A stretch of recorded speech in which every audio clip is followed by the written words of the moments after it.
So my name is Alison Pello. I've been running People Vision for 20 years. Here we are doing one of our webinar Wednesdays. And towards the end of last year, I was thinking, what's one of the webinars that we haven't done so far? And that's around pay.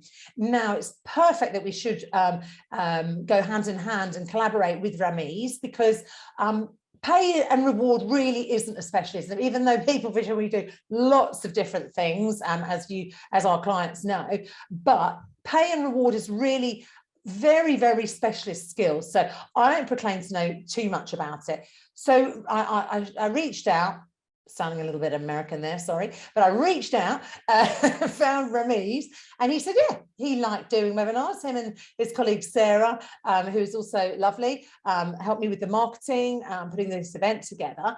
So, so welcome to everyone. I'm going to hand over to Ramiz. He'll tell you, who he is.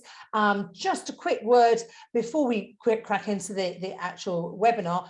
I run a VIP HR VIP club, which is simply just one meeting a month with senior HR people, just an opportunity to network, get together online, and help each other out. Got people from all sorts of industries and backgrounds. If anyone on the call is interested and you're an employee in an organisation, I also have an L&D one, but today's probably more applicable about the HR. Do please make contact. I'm on LinkedIn. Now I'm going to hand over to Ramiz, who's going to talk through. Tell us first of all, who you are, what you do, Ramiz, and then the nature of the presentation today. Thanks, Alison. So, like I said, my background is reward. I've been in reward for over 20 years, and so a few years ago I set up 3R strategy, and what we really do and our purpose. If you know Simon Sinek, and it talks about our why. Our why is around building a culture of trust through pay transparency, which you can probably read behind me as well. And so today I wanted to talk about the concept of the legal requirement of equal pay, but also really this concept of fair pay, because equal pay is a legal requirement, and there are different laws in different countries. And in the UK, we have the Equality Act of 2010, which we have to comply with. But really, we put a lot of responsibility on the employee. So the employee has to make an equal pay claim. They have to then find another job that is comparable to the job that they're doing and is being paid a higher salary. So we place all the responsibility on the employee, but what is the responsibility of the employer? And I think that's really where the concept of fair pay comes in, because fair pay isn't a legal requirement, but it's more of a universal concept, and it's linked to our social responsibility. So it's around how do we treat our employees in a way that is fair and transparent around pay. Fantastic. And tell us just a little bit about you and your background and why you're so wonderful and why you love reward. Okay, so my background is initially in consultancy. So I actually started off working in global mobility. So looking at expatriates and the different allowances around the world, cost of living, and so on. And then I moved into much broader reward consultancy. So I was at Willis Towers Watson. It was Towers Perrin at the time, and then became Towers Watson. From there, I moved in-house to one of my clients, and then worked in a few in-house roles before I decided to set up 3R strategy. Fantastic. How long has 3R strategy been running? It's been running for 6 years now.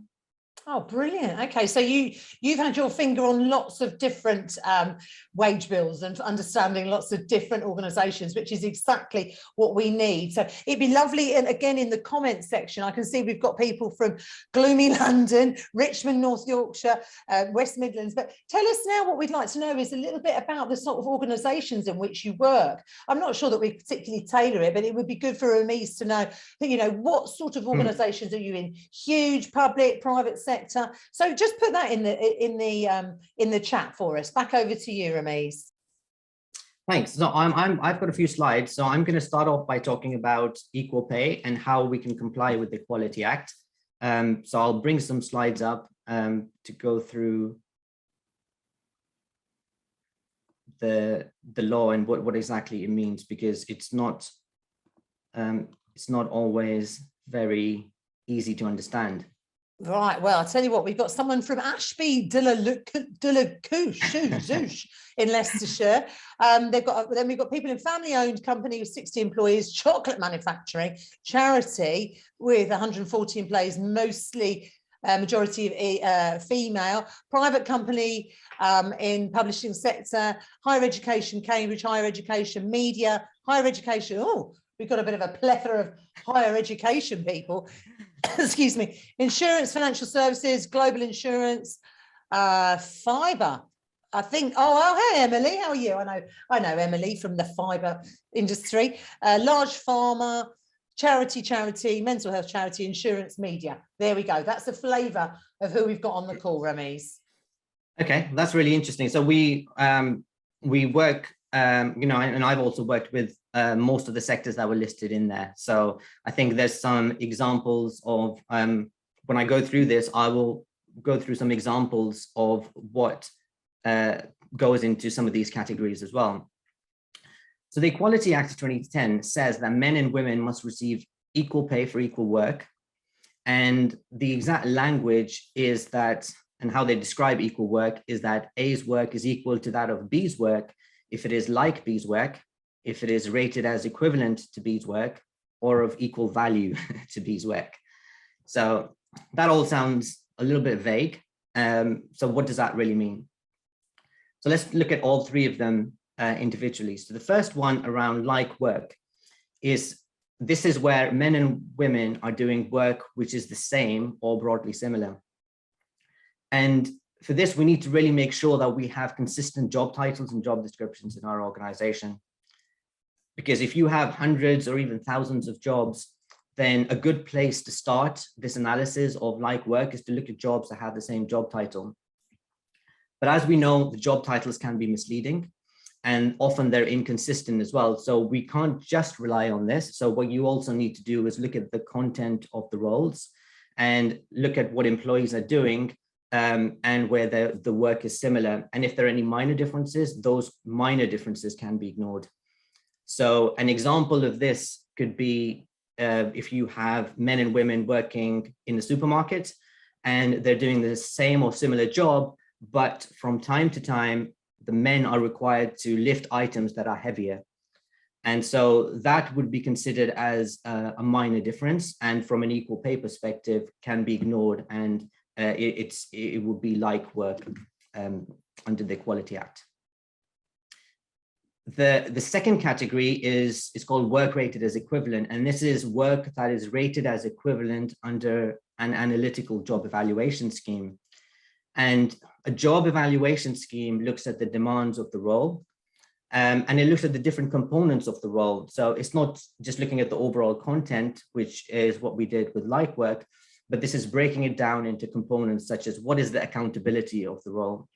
What is the level of knowledge needed for the role? So it's looking at those individual components and then evaluating them to see if they are comparable. And so if in an organization you have a grading structure, the roles that fall within the same grade would be considered as equivalent, as long as you are using an analytical job evaluation scheme. And the third one, and the third category is called work of equal value. And so, sorry, just to give an example as well on work rated as equivalent. So there was a case a few years ago, you might remember, with ASDA, and the roles that were on the shop floor, which were predominantly done by women, were considered to be comparable to roles that were in distribution or working in the warehouse, which were predominantly done by men. And so those are roles that would be considered as equivalent because in terms of the demands of the role, they were considered to be equivalent. Just touch on a little bit on job evaluation schemes. I mean, I did a little bit of time in the NHS, so I was a bit more familiar with it then. And that was a long time ago, about 10 years ago. I'm wondering again, how many people on the call do have formal job evaluation schemes? Rameez, in your experience, do many organisations use HAY or use those evaluation schemes still?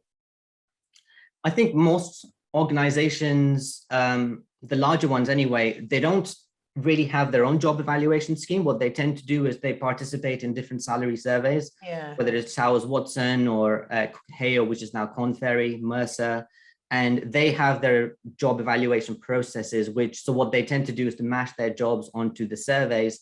But that can, if you manage it in that way, it often tends to be a once a year process, once they're matching their jobs. And often it can also be done as an isolated or a desk exercise within HR. But really, if you want to make sure that all your roles are being evaluated, it really needs to become part of your organization and an organizational process, not just an HR process. Yeah, exactly. I mean, I'm finding this with some people who I'm talking to, who are struggling to onboard people, and they're finding that as they've gone through recruitment, they're appointing people, they're offering jobs, but they're not getting those jobs, they're not getting accepted, and employees or potential employees are not trying to negotiate a little bit late in the day, to be honest, but at that point of job offer rather than when they take the job. So I was just interested. Some people are saying not job evaluation particularly, but yes, the Mercer and WTW. So back over to you. Thanks. So the third category is work rated as equivalent, work of equal value. And this is where work is different. So it's not rated as equivalent under a job evaluation scheme, but it's considered to be of equal value in terms of the skills, knowledge, effort, and responsibilities of the role. So this really comes into play when there is no job evaluation scheme in place, or there could be a job evaluation scheme which undervalues or overlooks some of the demands that are typically carried out by women. And so I think it's also worth looking at the job evaluation process that we're using to make sure there isn't a bias in there. So, just an example might be you have a job evaluation scheme that places a high weighting on something like strength or physical effort required to do a particular role. And that will disproportionately, value the male attributes for the jobs, unless there is a specific requirement in all the jobs, which I think is very unlikely. We need to make sure that what the factors that we pick for our job evaluation process are consistent and are going to apply to everyone. Really helpful. And so an example of work of equal value, this was a while ago. There were roles within the care industry, so nursing roles. They were considered to be of equal value to roles within local government, some architectural roles. So very different roles, but nursing roles, predominantly being done by women, and these architectural roles within local government were being done predominantly by men. And again, under the Equality Act, they were considered to be of equal value.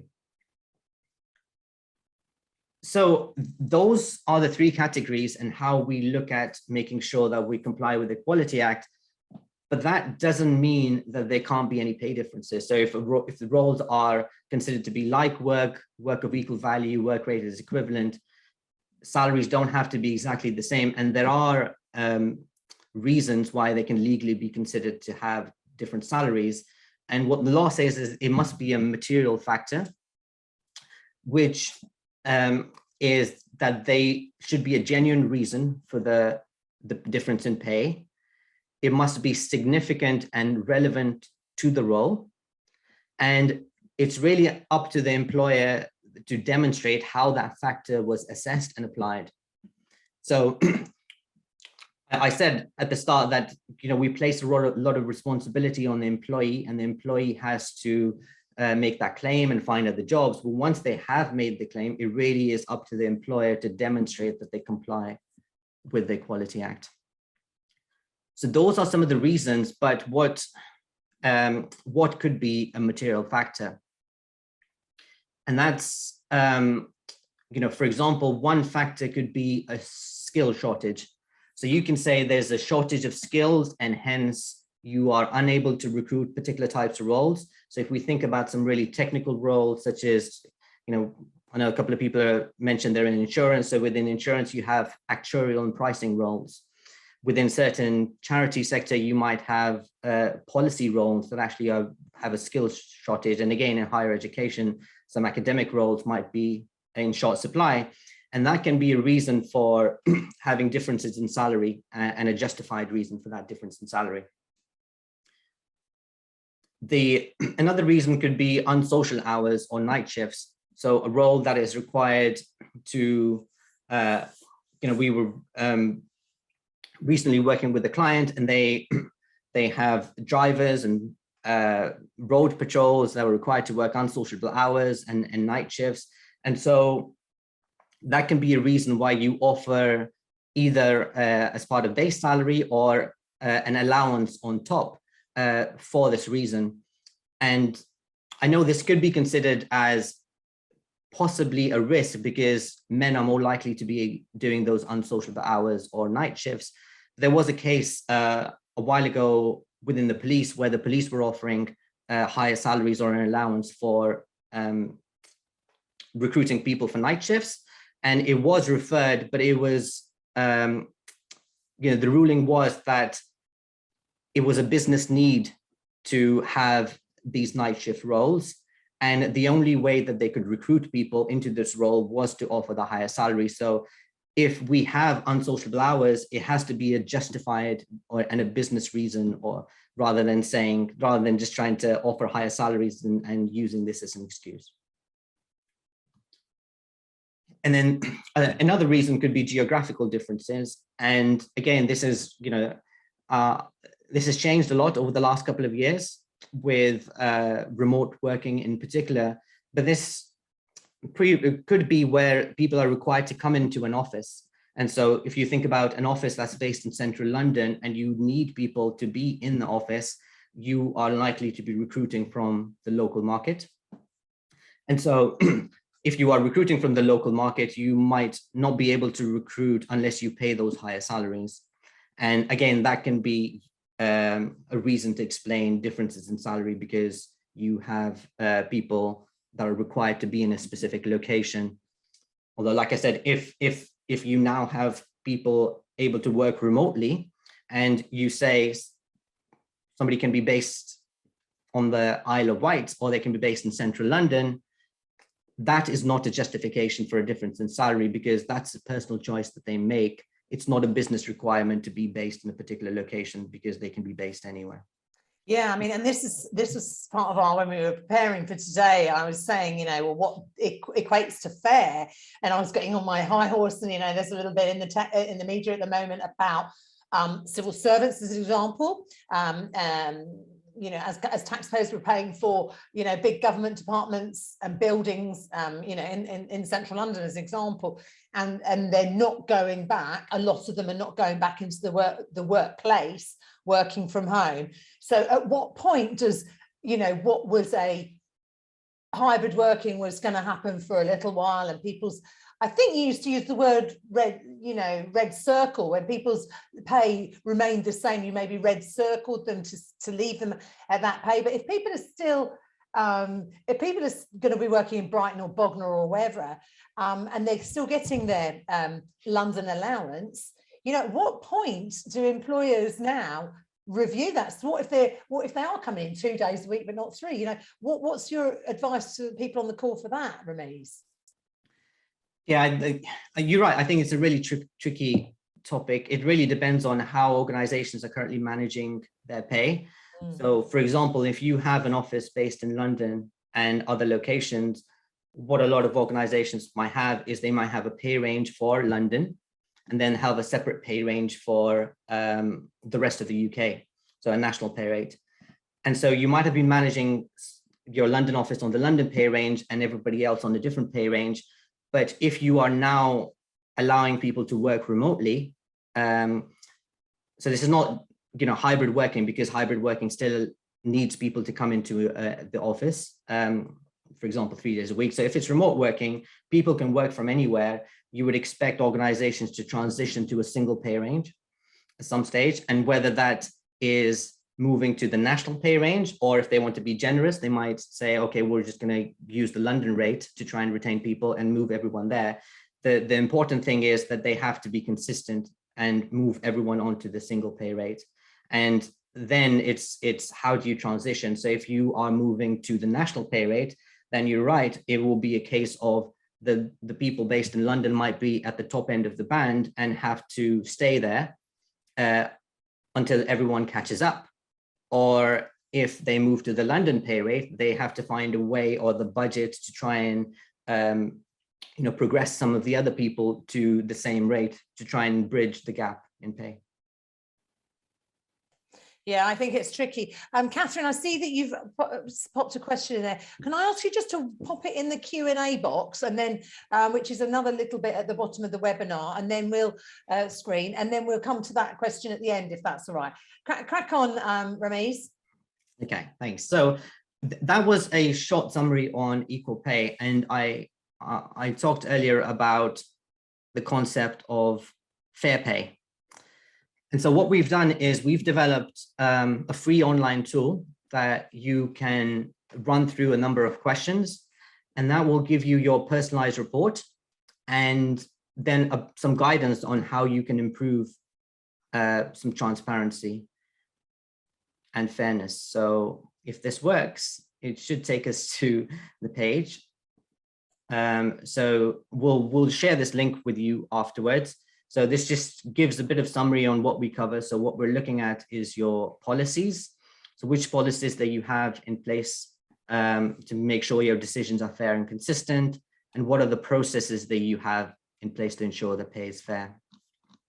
So you just you enter your details, your industry, company size, job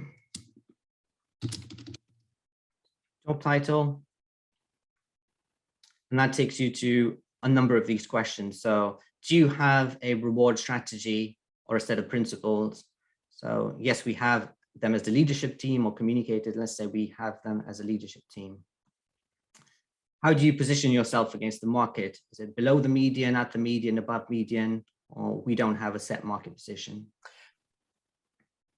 Just wondering, sorry, let's go through these quite slowly because I think they're really valuable for people to sort of go back on. Be interesting in your thing. Sorry, going back, when you put the details in, did you ask job title? Can you go back? I don't think I can go back to that screen, but yes, yes, I did put in a job title. Yeah, good. Okay, because I think that would be useful, because I think that the perceptions of whether you've even got a strategy or not would differ. You know, the reward and the HR people would absolutely know that there's a strategy, and maybe, I'm not saying a chief exec is necessarily going to complete this, but not everybody is going to be aware.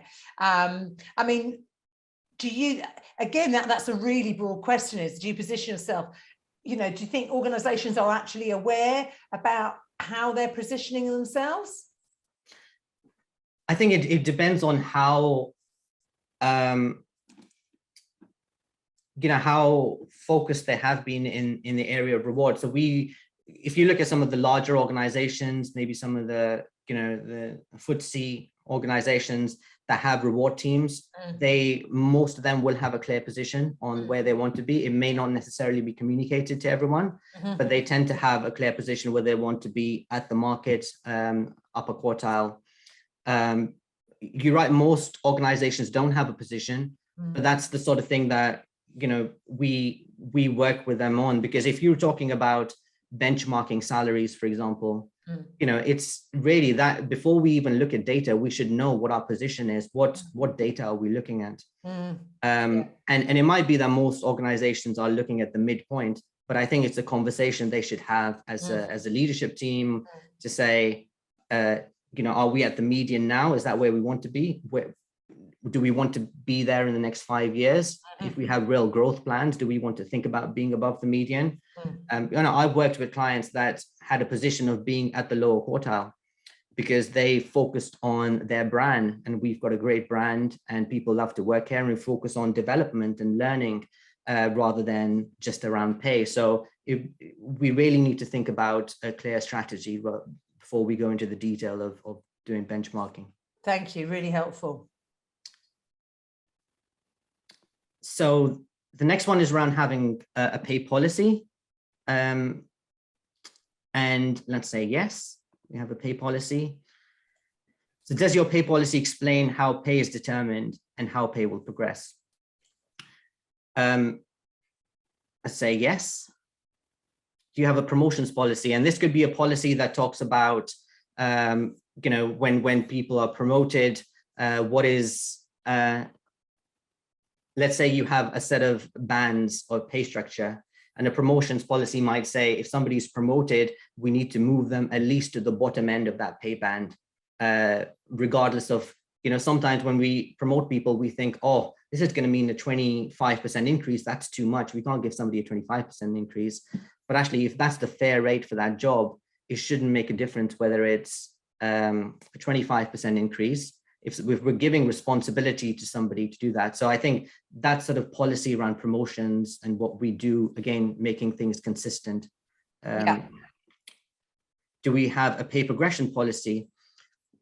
This is something we've been doing a lot of work on as well. And this is saying, if you have a pay structure, let's say your pay structure has a particular band and your salary is from 30,000 to 40,000, and you recruit somebody on that 30,000, how do they progress over time onto 40,000? Yeah. So that's your pay progression policy, is to say how, why should pay progress? Should the pay progress because of development of skills? Is it because of performance? Do we consider cost of living? So it's really having a clear progression policy. Yeah.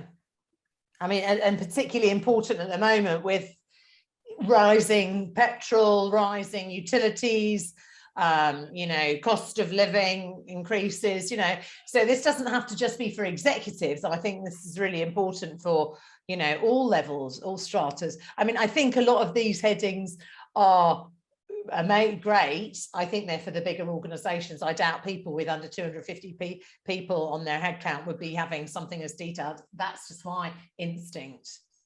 Yeah, you're right. I mean, that is mostly the case, but we're currently working with a couple of charities that have between 20 to 30 people. And all of this is being put in place for them because, it's when we think about pay, the numbers are sometimes not as important as the perception of fairness. Yes. And so all of this is around making sure that we have a fair and transparent process in place, and that our employees perceive the process to be fair. Yeah. So I think even if you're a small organization, this is, we're a small team. We have 7 people. But we're looking to have all of this in place as well, because it's easy to think, oh, we'll do this when we grow bigger. But actually, as you grow bigger, the equal pay risk, the inconsistencies, they keep growing and growing. And so the earlier you do it, the better.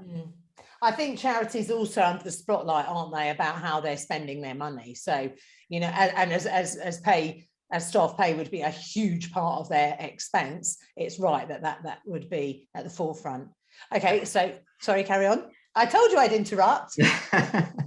So this is one that I feel really strongly about, and this is around consistent approach to setting starting salaries. And it also links back to equal pay or ethnicity pay gap or all of those other things, because having a consistent approach to setting starting salaries is around having all of these processes and policies in place. And I think if people can take away one thing from today, I would say is in your recruitment process is to stop asking people what their current salaries are, because our pay decisions should be based on step one. We evaluate a role, say, what band is this role? And step two is we look at the individual and their skills and knowledge to say, where do they sit within that band? And what they currently get paid should have no impact on that decision. Because what we're doing is if there are inequalities in pay in an organization and somebody leaves to go somewhere else, and we ask them about their existing salaries, all we're doing is we're transferring that inequality from one organization to another. So this is something I would highly recommend, is we make it a policy. And actually in the US, in a number of states, it is illegal to ask about your current salary. I think there's 23 states in the US, it's illegal to do this. So I wouldn't be surprised if in a few years it becomes illegal, but I think we shouldn't wait for it to become illegal. I think we should be proactive and start putting policies in place to do this now.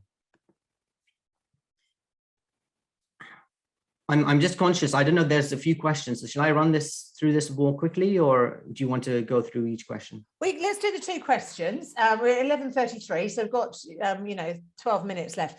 How long does a skill shortage hold as a material defence factor? Is it expected that gaps of any existing employees are closed over a certain time period, i.e. both are doing the same job, but one was hired during a skills shortage and therefore is higher paid? That sounds like a very technical question. I think it's difficult to answer this over. I think it's the sort of thing that you probably need more information on to look at the different roles and the differences in pay. But I think, like I said, it's doing finding out what that material factor is, and then making sure that it is firstly a job need. So it is, like the example I told you about the police, it is a specific requirement of the job. And I think also with these material factors, we should think about whether there are short-term trends or, so I don't think we can use, for example, the Great Resignation to pay some of our employees a salary of 30,000 and then hire new people in at 40,000 and say skill shortages, because that's a pay disparity.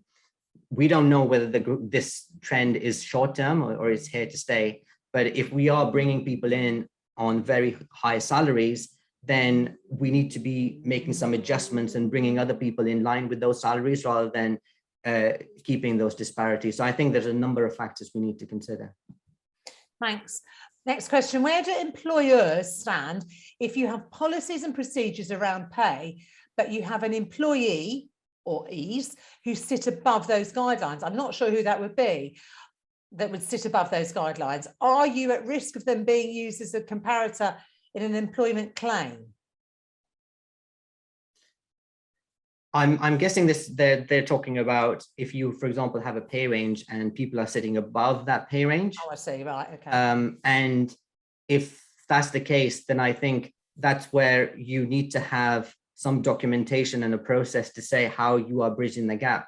So if somebody is above the top end of the pay range and there are other people doing the same job that are on much lower salaries, the term that you used earlier around red circling. So, are you freezing that salary to say that over time you're going to bridge that gap? Or if you continue to maintain that gap, then yes, I think it can be an equal pay risk. Okay, last question from Lynn. Hi, Lynn. How do we manage pay inequalities for someone who's been TUPE'd across? Massive question. How do we manage pay inequalities for someone who's been TUPE'd across? Yeah, I think we're going into employment law now. So I'm not a TUPE expert, so I don't want to give some advice that I think I would suggest speaking to an employment lawyer on that. I think this is more of a TUPE question because it would be down to the terms and conditions that they're on. I think if you have employees, for example, if there's if you acquire another company and you move everyone to the same terms and conditions, then you do need to find a way over time to move them onto the same pay structure and the same salaries. And it's finding a way, again, going back to the 3 categories. So you've got like work. And if you have 2 different organizations that have different job titles, it's about harmonizing those job titles. It's about having more consistent job descriptions so you can start to make the like work comparison. It's to have a common evaluation process, a grading structure, so you can make the work of equal value and work of rated as equivalent comparison. So it's not going to happen overnight, but I think you have to start building in those processes to make sure that if everyone is on the same terms and conditions, that you are applying the same pay policies and reward frameworks to all of them. Okay, fantastic. There's one more question, but we're going to leave that until right at the end. So if you want to kind of whiz through, we've got about another 5 minutes. And as Ramesh says, what's going to happen is you're all going to be emailed after the event with a thank you and asking to complete maybe a survey or a little, thank you. But we will put the link in into that email afterwards. So here we are, we're now 67% complete. When recruiting, go back. Can we go back? Oh. So when recruiting, do you advertise the salary range for a role? Oh, interesting. I saw some debate on HR Ninjas about that the other day, or an HR thing. So what's your thoughts on that? Well, I think this is a no-brainer because it can be a waste of time for both the organization and the candidates applying for jobs. And again, I think US is a great example where a number of states, it's illegal to put out a recruitment advert without a job salary on them. Oh, wow. So again, I think these are some of the things that will hopefully become legally compliant over the next few years, but it's something we should be proactive about and making sure we do this. I mean, it doesn't mean that you have to. So for example, if you're not sure that you want to recruit a project manager or a senior project manager, you can just put a broad salary range in there to say 30 to 50,000 recruiting within these levels. Yeah. So if you want to make it broader, but I think there has to be a range in there so people, going back to the question, you don't want to ask people what their current salary is, but we want to be transparent about what we are offering them so they can make a choice of whether they want to leave or not. Perfect. Thank you. How do you decide on making, and this is that question again, we ask the candidate salaries, so let's stick all of them. Do you benchmark salaries? Say yes, we use recruitment surveys. We have a grading structure. No, press no. Hardly anyone has that. Okay, let's go with no. You have a price structure? No, we have nothing. When was the last time you did an equal pay audit? And so this is recommended to do every 3 years or within. And I think the interesting thing is all the big three political parties that had as part of their manifesto that they would make equal pay audits compulsory for large organizations. Right. And this was in the last 2 elections, but none of them had done anything about it. So again, they've been a bit busy, to be fair. well, this is the last 2 elections. This is not just the last 2 years. Yeah, true. So once you complete all of these questions, then you get given a score on your processes and your policy. Great. And then, so it just gives you a little bit of detail on what the scores were, but you will also be emailed a PDF report.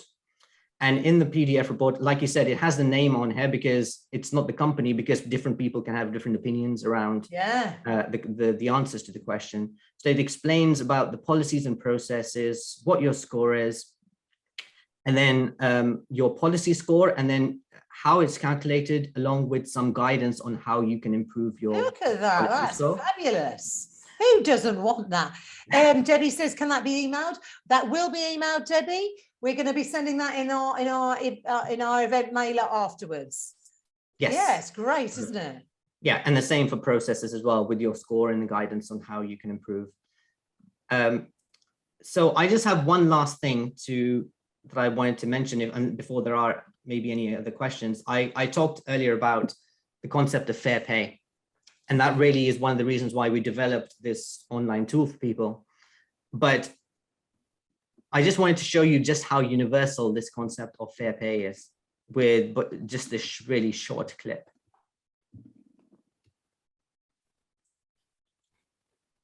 And I don't know if you can hear my sound. Let me know if.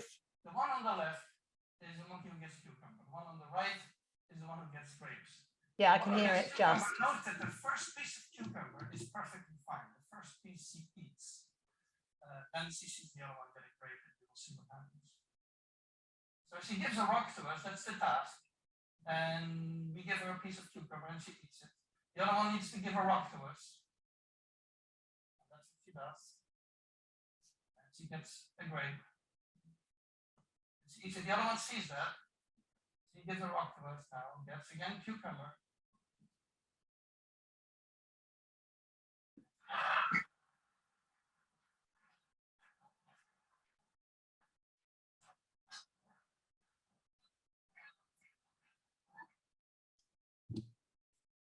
That's a TED Talk, and if people want to watch the rest of it, you can go to the TED Talk. But I think it was an experiment with monkeys around equal pay, and really demonstrating how universal this concept is. And, you know, he's perfectly happy with what he received initially, but as soon as he saw that somebody else was getting something better, that's when that behavior kicks in. Monkey see, monkey do. Yeah. Really good. Oh, Ramiz, you've been amazing. That's so good. Right, 43. Okay, last question. Within HE, we have recruitment and selection, allowances and market supplements paid over and above base pay. Can these be factored into equal pay claims? I think, again, it's very difficult for me to comment without knowing exactly what those allowances are and what the skills are that they're related to. And like I said earlier, it's up to the once a claim has been made, it's up to the employer to demonstrate, and this is a material factor. And one of the points in there is demonstrating how that factor was assessed and how it was applied.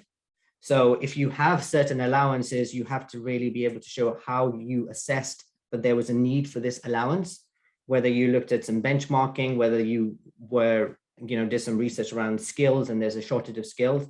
So how did you assess it? And then how did you apply it? So, you know, again, going back to a lot of the times, organizations and managers say, oh, my gut feeling is that this is a skill shortage, or my gut feeling is we should pay a little bit extra, but we can't just rely on our gut feeling. It has to be based on a sound process and data. Brilliant. Oh, honestly, and there we are, 11:45. That's so good. I really appreciate your time. I'd urge everyone just to put into the chat, you know, what they took away, what did they really enjoy about the session. I think you've been absolutely spot on. I think your report is great. I think anyone who doesn't click on that and do that, you know, it'd be great to actually, I can imagine that, putting that up on a screen if you've got a team of HR people, you know, and just clicking it through just to inform, you know, create discussion, or with your senior leadership team, you know, where do we want, I think a lot would come out of that, that would create a discussion, some conflict, some argy-bargy, and maybe some work for you. So I think that was really good. So we've got lots of people saying really helpful, great insight into there. Oh, someone else said you're very insightful as well. Two insightfuls, that's nice. Thanks. Thank you. Deirdre says lots to think about, such a great session, says Lauren. So anything, thanks, please pop on there for Ramiz. We'll put you all on our mailing list so you'll find out when our next session will be. Again, if anyone's got any thoughts on something specific, maybe in the autumn we'd look at doing. I've enjoyed working with you and Sarah, actually, Ramiz. It's been really nice. Yeah, well, thanks a lot. Good to speak to you. Yeah, and any other ideas of things that people might like to have as sessions, please do email us and let us know. We're always open to hear. But I'll let you close, but thank you so much, Ramiz. Yeah, no, thanks a lot, Alison, for organizing and discussing this. Thanks everyone for joining. I've seen a couple of messages, Shania, who's I used to work with a while ago. So, you know, thanks for everyone's comments. And like Alison said, if you have any questions, please drop us an email, and do give us your feedback on the report and whether you found it useful as well. Marvelous. Okay, well, thanks again. And thanks. Joined late, but happy with the info. Thanks, Kate. Thank you, says Kate, Emma Kate Fletcher. Oh, bye, Emily. Nice to see you. Hi, everyone.